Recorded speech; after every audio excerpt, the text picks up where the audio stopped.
앞서 김용현 전 국방장관의 구속 소식 전해드렸는데요. 검찰은 영장에서 윤석열 대통령을 사실상 내란의 우두머리로 판단 중인 것으로 확인됐습니다. 대통령이 계엄 당시에 국회의원들을 끌어내라고 지시했다는 증언도 나오면서 대통령 직접 수사도 속도를 내게 됐습니다. 양성모 기자입니다. 검찰이 윤석열 대통령을 비상계엄 사태의 정점으로 지목했습니다.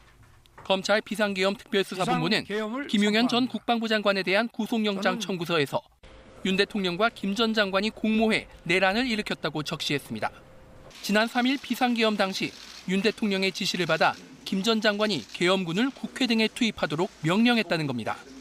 그러면서 김 전 장관을 내란 중요 임무 종사자로 봤는데 공모한 윤 대통령을 가장 윗선으로 간주하며 사실상 내란 수괴로 판단한 겁니다. 형법 제87조는 내란죄를 우두머리와 중요 임무 종사자, 단순 관여자로 나누고 우두머리에 대해서는 사형, 무기징역 또는 무기금고에 처한다고 규정합니다. 다만 구속영장에 윤 대통령을 우두머리라고 직접 표현하지는 않은 것으로 알려졌습니다.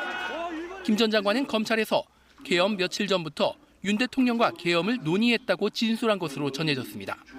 경찰도 윤 대통령을 내란 혐의 피의자로 입건하는 등 수사에 속도를 내고 있고 고위공직자범죄수사처도 김 전 장관에 대해 별도로 구속영장을 청구하는 등 적극 수사에 나선 상황입니다.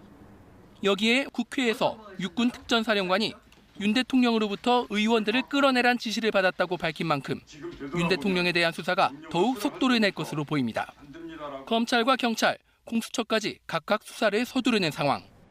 대통령실과 대통령 관저 압수수색 등 윤 대통령에 대한 직접 수사가 임박했다는 전망이 나오고 있습니다. KBS 뉴스 양성모입니다.